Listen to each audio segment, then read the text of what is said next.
6.25가 한창이던 1950년 어느 날 북한 인민군이 민간인 복장을 입고 몇 사람이 38선을 넘어서 남하를 하게 되었답니다. 그때 미군 방첩부대에 붙잡혀 가지고 위에서 모두 총살시키라는 명령이 떨어졌대요. 그때 미군 장교가 통역하는 사람한테 이 가운데 교회에 다니는 사람은 골라보라고, 교회 다니는 사람은 한쪽으로 나와보라고 이야기를 했대요. 그러자 어떤 사람은 앞에 나와서 몸에다가 이렇게 십자가를 그으면서 이렇게 기도하는 흉내를 내고, 어디서 본 게 있어가지고, 그러자 옆에 있던 사람들이 다 따라했대요. 옆에 나와가지고 십자가를 긋고 기도하는 흉내를 냈대요. 이거 갖고는 안 되겠다. 그래서 찬송가를 처음부터 끝까지 하나도 안 틀리고 부를 수 있는 사람은 나와보라 그랬대요. 그때 아무도 못 나오다가 한 사람이 나왔답니다. 그리고는 찬송을 불러보라 그랬더니 내 모든 시험 무거운 짐을 주 예수 앞에 아뢰이면 근심에 쌓인 날 돌아보사 내 근심 모두 져주시네 하고 찬송을 끝까지 하나도 박자도 안 틀리고 다 부르더래요. 그래서 이 사람이 생사의 기로에서 살게 되었다는 겁니다. 어떻게 해서 이 사람이 찬송가를 처음부터 끝까지 알게 되었는고 하니, 이 부인이 시집으로 왔는데 기독교 집안 출신이라 교회를 다닌 거예요. 그게 남편한테 걸려가지고는 머리채를 붙잡혀가지고 온 동네방네 끌려다니고 두들겨 맞고, 그래도 주일이면은 꼬박꼬박 교회를 나가서 예배를 드렸답니다. 예배 끝나고 오면은 또 두들겨 맞는 거예요. 그때마다 이 부인이 찬송을 부르는 것입니다. 내 모든 시험 무거운 짐을.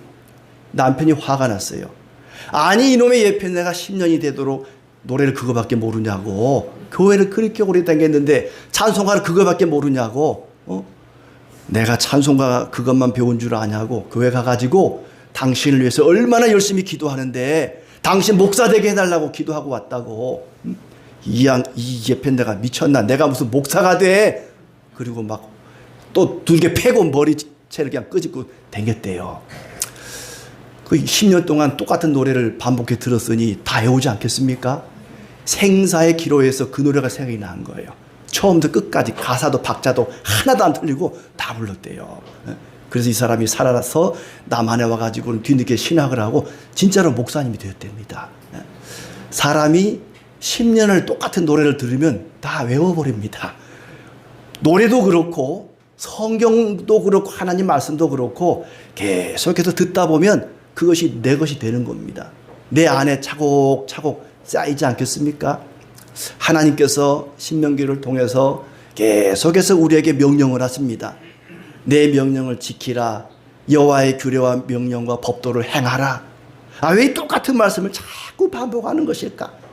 반복을 통해서 그 말씀이 내 안에 차곡차곡 쌓이도록, 10년 동안 똑같은 노래만 듣다 보니까 그 노래가 애워진 것처럼 똑같은 말씀이 반복되는 것은 이게 지겨운 게 아니라 하나님이 나를 위해서, 나에게 생명을 주시기 위해서 주시는 말씀이다. 이렇게 받아들이시기를 바랍니다.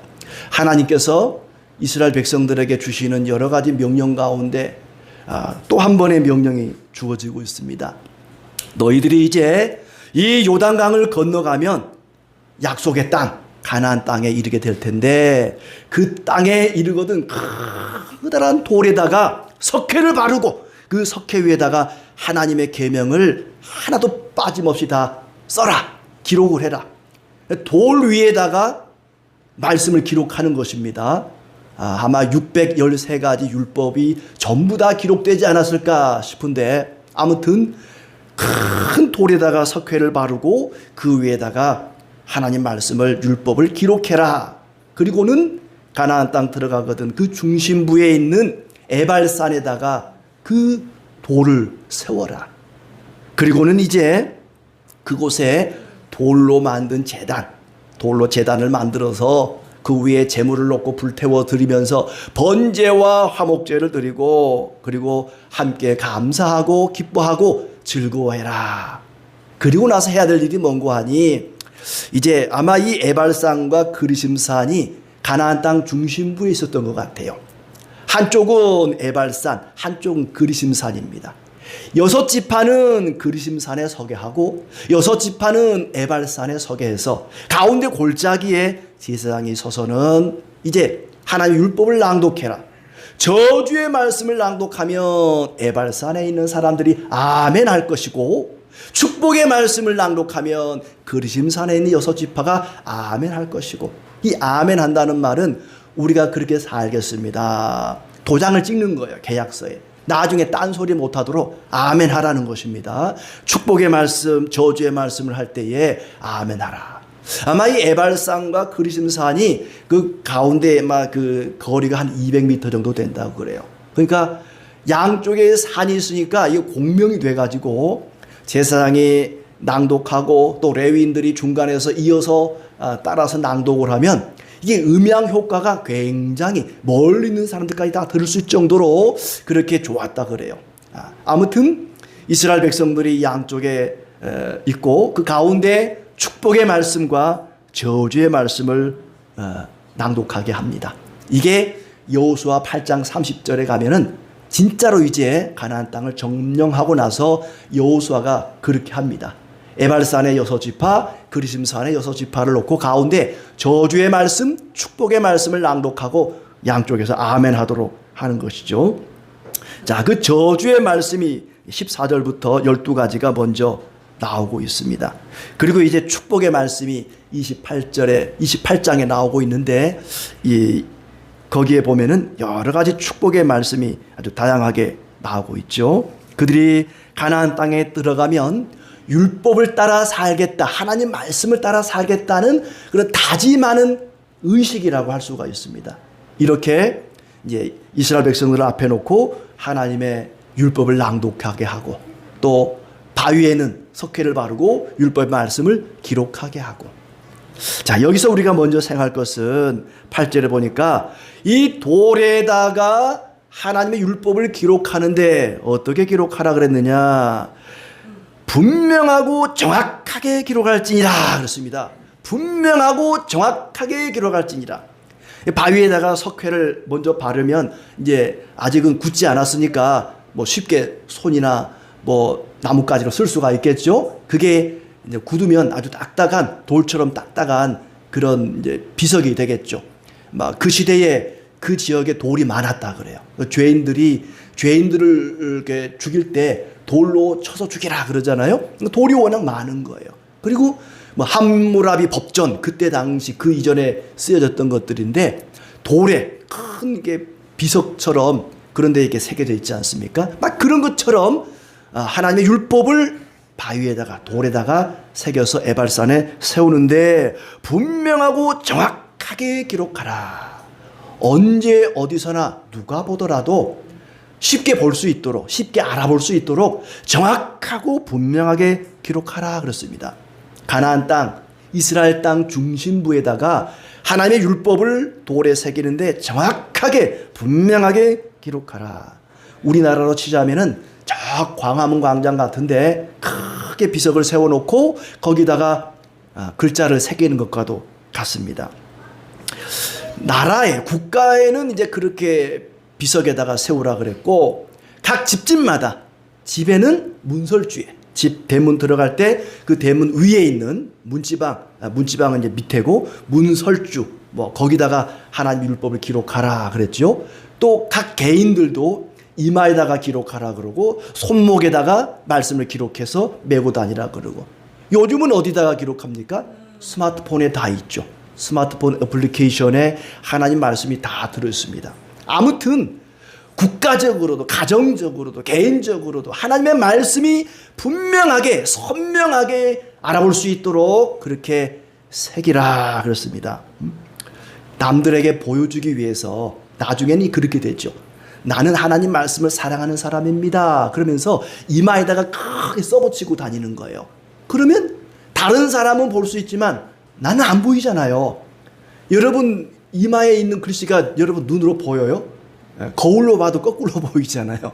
자랑하는 거죠. 나는 이렇게 율법을 사랑하는 사람입니다. 나보다 율법 사랑하는 사람이 나와보세요 하면서 자랑하는 겁니다. 그게 아니고 남들에게 보여주기 위해서 율법을 새기라는 게 아니라 자기가 분명히 볼 수 있도록 그렇게 말씀을 사모하고 사랑하고 가까이 하라. 그래서 분명하고 정확하게 돌에다가 말씀을 기록하라 그렇습니다. 언제 어디서나 볼 수 있도록 하는 거죠. 율법을 잊어버리지 않도록. 고속도로 가다 보면은 요즘도 그거 있나 모르겠어요. 큰 광고판에 Jesus love you 하면서 그 고려은단인가 아마 그 회사에서 이렇게 크게 써놓은 거 봤어요. 그런 식이죠. 에발산에 크게 돌에다가 율법을 기록하라. 요즘 거리마다 뭐 니놈이 사기꾼이 도둑놈이냐 하면서 막 그런 현수막 많이 걸려 있던데 그런 거 말고 좀 이런 좋은 말씀이 좀 걸려 있었으면 좋겠다 하는 생각도 해봅니다. 하나님을 알아야 되기 때문에 그렇습니다. 우리가 듣는 것보다는 보는 것보다는 직접 손으로 쓰는 것, 그리고 손으로 쓰는 것도 하나님을 알고 율법을 아는데 도움이 되지만 또 남을 가르쳐 보면요, 그걸 더 잘 알 수가 있습니다. 그리고 그 말씀을 내가 몸소 실천하면 그 율법을 더 확실하게 알 수가 있는 거죠. 그러니까 말씀을 단순히 듣는 거에서 멈추지 말고 눈에 보이게 하고 그리고 그것을 직접 또 손으로 쓰게 만들고 가르치기도 하고 그것을 몸으로 실천하기도 하고 어떻든지 간에 이스라엘 백성들이 하나님의 율법을 확실히 알 수 있도록 분명하고 확실하게 기록하라 그렇습니다. 왜냐하면 율법을 모르면 무엇이 선인지 악인지 알 수가 없습니다. 이제 이스라엘 백성들이 가나안 땅에 들어가면은 여러 가지 선택의 기로에 놓일 거예요. 어떻게 해야 되는가? 이럴 때는 어떻게 되는가? 그럴 때 선을 행해야 되는데 알아야 행할 거 아닙니까? 하나님 말씀을 모르면 선을 행하고 싶어도 할 수가 없습니다. 예를 들자면 이방인들은 부인을 열어두는 거예요. 그런데 하나님께서 뭐라 그랬어요? 네 아내가 마음에 안 들거든, 새로운 젊은 여자가 생겼거든, 기존의 조강지처는 이혼 증서를 써서라도 내보내서 그 첫 번째 부인이 다시 결혼할 수 있도록 배려를 해줘라, 이런 말씀이 있거든요. 근데 어떤 사람들은 이방인처럼 그러면 안 되지, 조강지처를 버리면 안 되지, 그리고는 새로운 부인도 같이 살고 기존의 부인도 같이 살고 여러 여자를 같이 산단 말이죠. 어떻게 해야 되는가 할 때 하나님 말씀이 분명하게 옳고 그름을 가르쳐줍니다. 하나님 말씀을 아는 것이 그래서 중요한 것이죠. 분명하고 정확하게 기록하라. 어느 누구도 저는 율법을 몰라서 못 지켰습니다, 핑계대지 않도록, 저는 율법을 보지도 못했습니다, 알지도 못했습니다, 이런 핑계 못 대도록 누구나 다 볼 수 있는 에발산 맨 입구에다가 큰 돌에다가 율법을 빠짐없이 기록하라 말씀하셨습니다. 이 돌 위에 새겨진 율법을 얼마나 귀하고 또 중요하게 여기느냐에 따라 나라의 국가의 흥망성쇠가 달린 것이었습니다. 3절 말씀에 보시면은 요단을 건넌 후에 율법의 모든 말씀을 그 위에 기록하라. 그리하면 내 하나님 여호와께서 내게 주시는 땅 곧 젖과 꿀이 흐르는 땅에 들어가기를 내 조상들의 하나님 여호와께서 내게 말씀하신 대로 하리라. 하나님 말씀을 기록하고 그 말씀대로 살아야만 너희가 약속의 땅에 들어갈 수 있다. 그렇지 않으면 너희가 망할 것이라는 얘기입니다. 젖과 꿀이 흐르는 땅. 여러분, 젖과 꿀이 흐르는 땅이 되기 위해서는 어떻게 되겠습니까? 꽃이 많아야 되고 풀이 많아야 됩니다. 꽃이 많아야 벌들이 그 꽃을 통해 꿀을 만들어야 될 거 아닙니까? 그리고 풀이 많아야 양이나 염소나 소가 그 풀을 먹고 좋은 젖을 생산할 거 아닙니까? 그러니까 젖과 꿀이 흐르는 땅은 아주 풀이 많고 꽃이 많은 에덴 동산 같은 그런 아름다운 땅이 젖과 꿀이 흐르는 땅입니다. 근데 아무리 좋은 땅이라도 하나님이 함께하지 않으면 젖과 꿀이 흐를 수가 없습니다. 아무리 척박한 땅이라 할지라도 하나님이 함께 하시기만 하면 그곳은 젖과 꿀이 흐르는 땅이 될 수가 있습니다. 그런데 어떻게 해야 하나님이 그들과 함께 할 수 있는가? 하나님 말씀을 소중히 여기고 그 말씀을 따라 살아가는 그곳에 하나님이 함께 하십니다. 여러분이 생각을 해보세요. 내 말을 귀하게 여기고 내 말을 소중히 여기는 사람과 내가 함께 하고 싶지 않겠습니까? 내 말을 우습게 여기는 사람하고 같이 하고 싶겠습니까?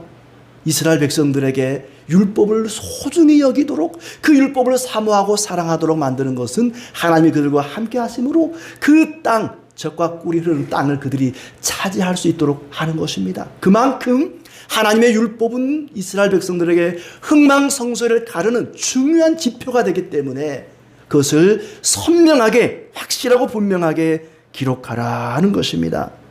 석회를 바른 후에 그것을 기록하라 그랬는데 아무리 단단한 돌이라 할지라도 돌에다가 글자를 기록한 것이 얼마나 오래 가겠습니까? 하나님의 율법은 돌이 아니라 사실 우리의 마음에 신비에 새겨야 됩니다. 그러기 위해서는 말씀을 자주 듣고 보고 쓰고 가르치고 실천할 때에 우리의 마음에 하나님의 말씀이 확실하고 분명하게 새겨질 것입니다. 이런 은혜가 있기를 축복합니다. 두 번째로 생각할 것은 이 율법에다가 저주의 말씀이 붙었어요. 14절부터 보면 15절부터 보면은 우상을 부어 만든 자에게 저주가 있을 것이다.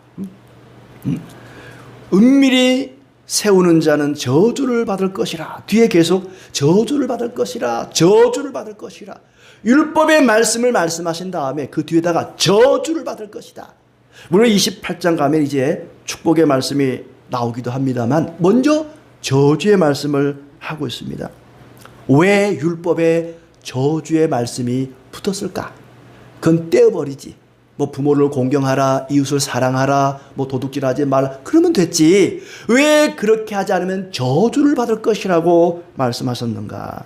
그만큼 율법이 소중하기 때문입니다. 율법을 지키는 것이 너무나 소중하기 때문에 저주를 받는다고 덧붙이고 있는 것입니다. 하나님은 누구도 저주받기를 원하지 않습니다.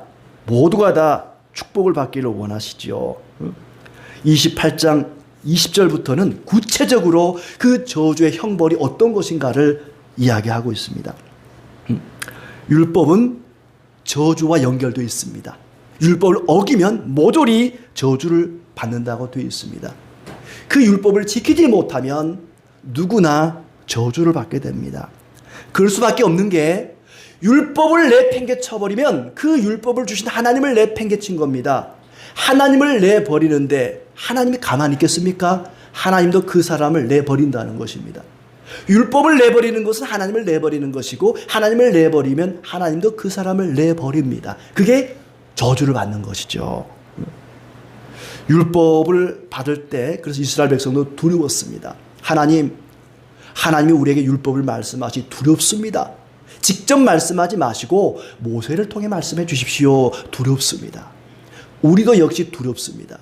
이 율법의 말씀을 받아서 지키지 못하면 저주를 받는다 그러는데 이걸 우리가 과연 지킬 수 있을까? 지키지 못해서 저주를 받으면 어떡하나 두렵습니다.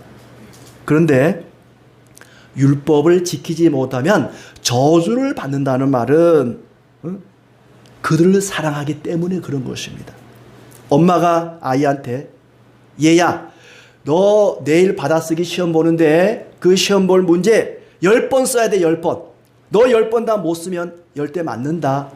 그럴 때 엄마가 10대를 때리고 싶어서 그 문제를 냈을까요? 아니면 얘가 공부를 잘하게 하려고 10대를 때린다고 말했을까요? 물론 때리고 싶어서 하는 부모도 있겠지만 대부분의 부모는 그러지 않을 겁니다. 얘를 공부를 열심히 시켜서 시험 잘 보게 하려고 너 이거 10번 못 쓰면 10대 맞는다. 10대를 맞는다는 저주를 갖다 붙인 것은 열심히 공부시키려고 그런 거지요. 때리고 싶어 그런 거 아닙니다. 이렇게 길거리 횡단보도에다가 주차를 하면은 과태료 10만 원 냅니다 할 때 10만 원을 받아내기 위해서 주차하지 마세요. 그런 건 아니잖아요. 거기 주차하지 말라고 저주처럼 10만 원 냅니다. 이 벌금을 붙여놓은 거죠. 하나님께서 저주를 내리려고 우리 벌받게 하려고 저주를 붙여놓은 거 아닙니다. 앞에 있는 율법의 말씀처럼 살도록 그 말씀이 너무나 소중하기 때문에 저주의 말씀을 덧붙여 놓은 거지요. 율법이 이스라엘 백성들에게 얼마나 소중한지. 야, 이 말을 뭐 지키든지 말든지 상관없어. 니들 마음대로 해. 그러면 별로 중요하지 않다는 거예요. 너무나 중요하기 때문에 이거 못 지키면 저주를 받는다. 이런 말을 덧붙이는 거죠. 그만큼 이스라엘 백성들에게 율법은 소중했습니다. 다윗은 시편 19편 7절부터 10절 말씀에 하나님의 율법, 하나님의 말씀은 금 곧 많은 순금보다도 사모할 것이며 꿀과 송이꿀보다 더 달도다. 하나님의 율법이 얼마나 소중한지 순금을 얻을 때보다 꿀을 먹을 때보다 더 즐겁다는 거예요. 여러분, 주먹만한 금덩어리를 순금을 하나 얻었다. 얼마나 기쁘겠어요? 안 기뻐요? 기쁘겠죠. 그런데 하나님의 율법은 그때보다 더 기쁘다는 거예요. 여러분이 꿀을 먹었다. 꿀 먹은 벙어리가 되기도 하는데 꿀을 먹으면 얼마나 달아요. 꿀이. 저 휘전선 인근에서 가져온 그 천연 벌꿀 얼마나 맛있고 달겠습니까? 근데 하나님의 말씀은 그 꿀보다 더 맛있고 더 달다. 그만큼 다윗은 하나님의 율법을 그렇게 소중하게 여겼습니다. 내 마음의 기쁨이 크다는 거예요. 요즘같이 이렇게 더운 날 아이스 라떼 한 잔 얼마나 시원해요. 하나님의 율법은 아이스 라떼보다 더 시원합니다. 아마 그런 말씀이죠. 그만큼 하나님의 말씀이 율법이 소중하고 그 율법을 지키는 것이 소중하다는 얘기입니다. 율법을 볼 때마다 이스라엘 백성들은 하나님을 더 알게 되었습니다. 그리고 하나님이 이런 분이구나, 내가 이렇게 살아야 되겠구나 하는 것을 깨닫게 됩니다. 율법은 예수 그리스도의 복음으로 거듭난 사람들이 이 땅에서 어떻게 살아야 되는지, 하나님 백성들이 어떻게 사는 것이 거룩한 삶인지를 가르쳐 주시는 소중한 말씀입니다. 그래서 9절에 보니까 이렇게 되어 있습니다. 오늘 내가 내 하나님 여호와의 백성이 되었으니 여호와의 말씀을 청종하여 행할지니라. 하나님의 백성이 되었으니 이 말씀을 기록하고 지키라는 것입니다. 하나님 백성이 되기 위해서 말씀을 기록하고 지키는 것이 아니라 이미 하나님 백성 되었으니 이 말씀을 지켜 행하고 소중히 여기라 하는 것입니다. 율법은 세상 사람들에게 필요한 것일까요? 아니면 하나님을 믿는 백성들에게 필요한 것일까요? 세상 사람들은 하나님 말씀을 주어도 그 율법대로 살지를 못합니다. 하나님의 말씀은, 율법은 하나님의 백성들에게 주어진 것입니다. 너희가 하나님 백성이 되었으니 이제 이 말씀대로 살아라. 하나님 백성 되기 위해서 주어진 말씀이 아니고 이미 하나님 백성 된 자들에게 주어진 말씀입니다. 26장 18절에도 여호와께서 내게 말씀하신 대로 오늘 너를 그 보배로운 백성이 되게 하시고 그의 모든 명령을 지키라 화건하셨느니라. 되게 하시고 보배로운 백성 되게 하시고 나서 이 말씀을 지키라, 이렇게 말씀하시는 거예요. 하나님의 율법은 하나님 백성 되기 전에 사람들에게 주신 것이 아니라 하나님 백성 된 사람들에게 주신 말씀입니다. 스님들이 가는 병실이 어딘지 아세요? 혹시 스님들이 가는 병실? 중환자실이래요. 중환자실. 네. 중환자가 가는 중환자실이래요. 네. 절간에 있는 중들은 극락 왕생을 얻기 위해서 죽어서 좋은 데 가려고 온갖 치성을 다 드리고 공덕을 쌓지 않습니까? 우리 종교는 그렇지 않습니다. 우리가 율법을 받아 지키는 것은 천국 가려고 구원 받으려고 그러는 게 아닙니다. 이미 구원 받았기 때문에, 이미 하나님 백성 되었기 때문에 이 말씀대로 사는 것입니다. 바울은 디도에게 이렇게 얘기합니다. 디도서 2장 14절 말씀에 그가 우리를 대신하여 자신을 주심은 모든 불법에서 우리를 속량하시고 우리를 깨끗하게 하사 선한 일을 열심히 하는 자기 백성이 되게 하려 하심이라. 예수께서 우리를 위해 십자가에 죽으시고 우리를 구원하신 것은, 속량하신 것은 선한 일을 열심히 하는 자기 백성 되게 하려고, 하나님의 백성으로 선하게 살아가게 하려고 예수께서 우리를 위해 죽으시고 구원하신 것입니다. 예수님이 십자가에 죽으신 이유도 그렇고, 율법을 주신 것도 우리가 하나님 백성으로 이 땅에서 선하게 살아가게 하려고 주신 말씀입니다. 그런데 그 말씀을 완벽하게 누구도 100% 지켜낼 수가 없습니다. 믿음의 조상 아브라함도, 출애굽의 영웅인 모세도, 성군 다윗도 하나님 앞에서 하나같이 죄인들이었습니다. 그 중에 하나라도 어기면 저주를 받습니다. 갈라디아서 야고보서 2장 10절 말씀에 누구든지 온 율법을 지키다가 그 하나를 범하면 모두 범한 자가 되나니 간음하지 말라 하시니가 또한 살인하지 말라 하셨은즉 네가 비록 간음하지 아니하였어도 살인하면 율법을 범한 자가 되느니라. 모든 율법 가운데 한 가지라도 어기면 저주 아래 놓인 자가 됩니다. 저주를 피할 수가 없습니다. 그러니까 율법이라고 하는 것은 너는 몇 점 맞았냐, 너는 율법 몇 점 지켰냐, 점수로 평가하는 것이 아니라 100점 아니면 다 저주인 것입니다. 율법은 완전히 지켜야만 하나님 앞에 의롭다함을 얻습니다. 그런데 누구도 그 율법을 완전히 지킬 사람은 아무도 없습니다. 그래서 6절, 7절에 보면은 그 에발산에다가 제단을 쌓고 번제와 화목제를 드리게 한 것입니다. 속죄 제물을 드리게 하는 것이죠. 율법을 기록함과 동시에 거기서 속죄 제사를 드리게 한 것입니다. 나는 이 율법을 지킬 수 없습니다. 하나님, 이 돌덩어리에다가 율법을 새기지만 저는 이 율법을 다 지킬 수가 없는 죄인입니다. 자신을 대신하여 어린 양을 제물로 드리는 속죄 제사를 드리게 했던 것입니다. 그것은 율법을 누구도 지킬 수 없기 때문에 제단을 쌓고 번제와 화목제를 드리게 하는 것이죠.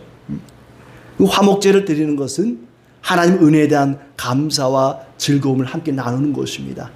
예배는 회개와 함께 감사와 기쁨이 있는 곳입니다. 망하는 공동체에 공통 부모가 있는데 그 원망과 불평이랍니다. 원망하고 불평하다 보면 그 공동체가 자연스럽게 붕괴된다는 거예요. 교회는 원망과 불평이 아니라 감사와 기쁨과 회개와 눈물이 있는 곳입니다. 그렇게 하나님 앞에 이스라엘 백성들이 율법을 기록하면서 동시에 속죄 제사 화목 제물을 드리게 하셨습니다. 하나님 앞에 은혜를 구하는 것이지요. 그리스도께서 나무에 달려 저주를 받은 것은 우리를 율법의 저주에서 구원하기 위함이라고 말씀하고 있습니다. 그러므로 우리는 하나님의 율법을 사모하고 사랑해야 합니다. 하나님께서 우리가 가장 멀리해야 할 죄들을 몇 가지 기록하고 있습니다. 15절부터 이야기를 하는데 15절에 보면은 우상을 만들어 은밀히 세우는 자는 저주를 받을 것이다. 우상을 섬기는 자는 저주를 받을 것이다 말하지 않고 우상을 세우기만 해도 저주를 받는다 그랬습니다. 우상을 세우기만 해도. 우리 집에다가 나는 우상을 그냥 세우기만 하고 섬기지는 않을 거야. 나는 하나님만 섬겨. 그냥 우상을 세워놓기만 한 거야. 그것도 저주를 받는다는 거예요. 앞에 25장에도 그런 말씀이 있죠. 2가지 저울추를 호주머니에 두지 마라. 너희 집에 2가지 되를 두지 마라. 저는 그냥 놔두기만 한 거예요. 사용은 안 할 거예요. 놔두다 보면 사용하고 싶어진다는 거예요.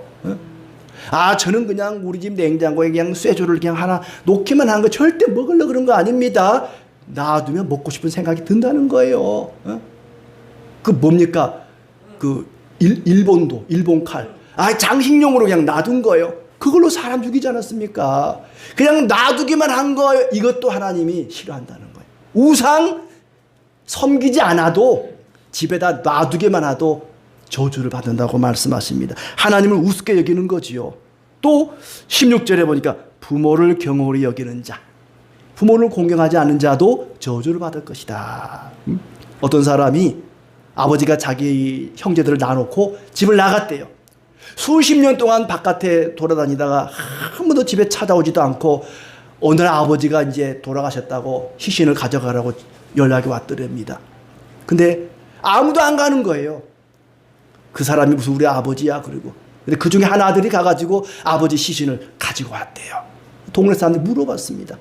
아니 너를 버리고 간 아버지가 뭐가 좋다고 아버지를 데리고 왔냐고 그랬더니 이 사람이 하는 말이 성경에 부모를 공경하라 그랬지 어떤 부모를 공경하라고 말하지 않았습니다. 그냥 부모니까 공경하는 겁니다 라고 말했대요. 부모를 공경하는 건 그런 거죠. 부모를 공경하지 않은 자는 저주를 받을 것이라고 말합니다.